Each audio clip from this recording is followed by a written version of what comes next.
Les podcasts L'Inclusion. Bienvenue dans T-Learning, le podcast qui accompagne les travailleurs indépendants handicapés, les TIH, dans leur parcours entrepreneurial. Ce podcast est réalisé avec le soutien du préfet des Hauts-de-Seine, de Veolia, de l'AGEFIP et de la Fondation Malakoff Humanis Handicap. Chers entrepreneurs, dans ce module 29 de T-Learning, nous vous donnons des conseils pour trouver un rythme de travail qui vous permette de développer votre activité de TIH tout en prenant en compte vos besoins spécifiques. À l'issue de ce module, vous aurez des points de repère sur les questions suivantes. Quelles sont les conséquences de votre handicap sur votre santé physique et mentale, sur votre activité professionnelle? Quelles dispositions prendre pour trouver un rythme de travail équilibré entre dynamisme et fatigabilité? Nous allons structurer ce module en 3 parties. Premièrement, l'importance de connaître ses capacités et ses limites. Deuxièmement, les avantages d'une activité d'indépendant dans l'aménagement de son temps de travail. Enfin, nous terminerons par des conseils pour trouver un rythme de travail adapté à ses besoins. Première partie, l'importance de connaître ses capacités et ses limites. Le handicap impacte généralement les individus dans leur aptitude à gérer les activités de la vie courante et de la vie professionnelle. Il est donc important d'identifier les conséquences de votre situation de handicap sur votre santé physique et votre santé mentale. Vous souffrez de fatigue, douleur, anxiété, d'effets médicamenteux indésirables, d'une perte de confiance en vos compétences ou encore d'une incapacité à réaliser certaines tâches? En tant qu'entrepreneur ou futur créateur, ces difficultés ne sont pas à minimiser et doivent être prises en considération car elles pourraient venir fragiliser le développement économique de votre structure.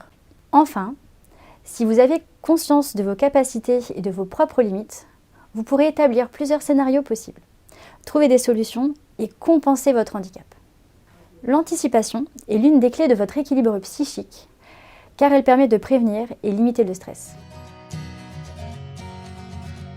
Deuxième partie, les avantages d'une activité d'indépendant dans l'aménagement de son temps de travail.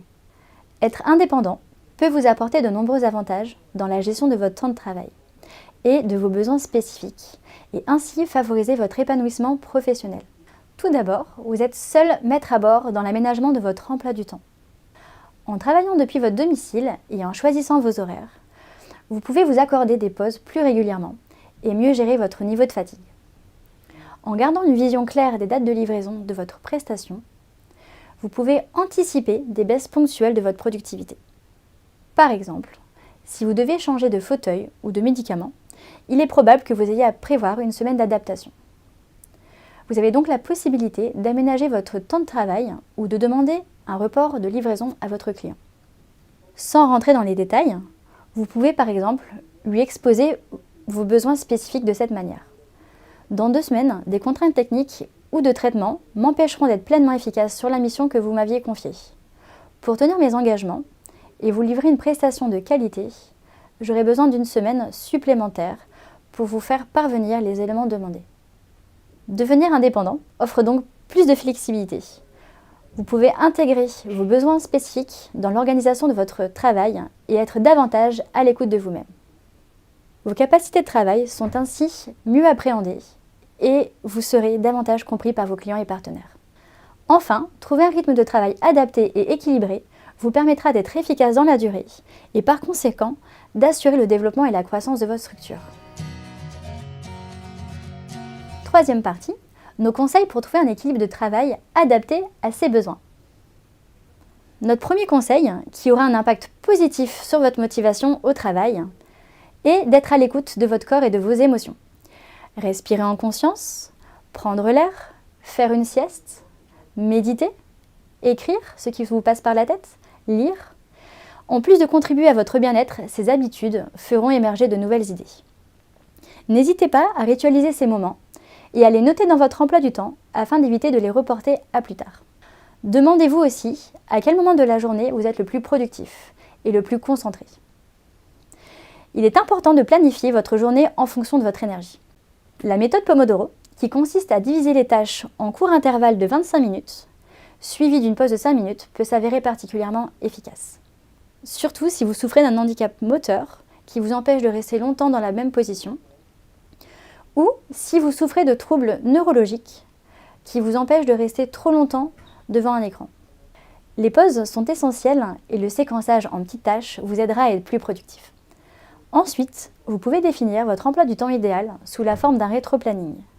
C'est une méthode de planification inversée qui s'élabore à partir de la date de fin de projet et vous aide à visualiser facilement les différentes étapes jusqu'à l'objectif final.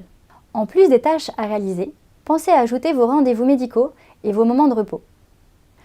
Vous pouvez aussi faire l'analyse économique de votre fatigabilité. Combien d'heures pouvez-vous consacrer à votre activité pour subvenir à vos besoins et payer vos charges sans vous épuiser? Nous vous conseillons également de vous faire accompagner par des professionnels de santé, comme un psychologue, ou par des spécialistes de l'accompagnement, comme un coach ou un cercle de parole de travailleurs indépendants, qui pourront partager leur retour d'expérience. D'autre part, n'attendez pas d'être mis en difficulté pour recourir à la compensation du handicap. Aménagement technique, aménagement organisationnel ou accompagnement humain peuvent être des solutions efficaces pour exercer votre activité. En cas de difficulté, il pourrait être nécessaire de repenser vos objectifs professionnels, ce qui peut nécessiter d'en abandonner certains ou d'en revoir d'autres. Des points de prise de recul tous les 6 ou 12 mois peuvent aider à cela. Enfin, quand vous terminez une prestation chez un client, analysez vos capacités et méthodes de travail à travers 3 questions principales. Qu'avez-vous aimé faire dans le cadre de la mission?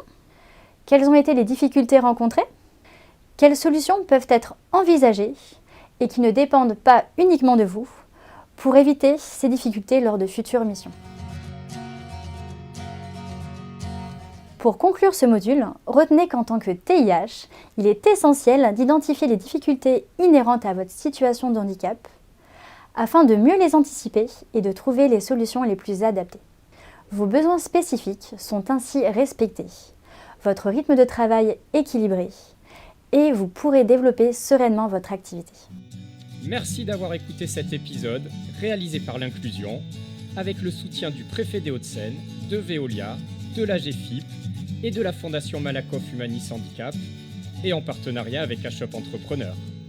N'hésitez pas à commenter, à partager, à vous abonner à ce podcast et à lui mettre des étoiles pour contribuer à un monde du travail plus inclusif.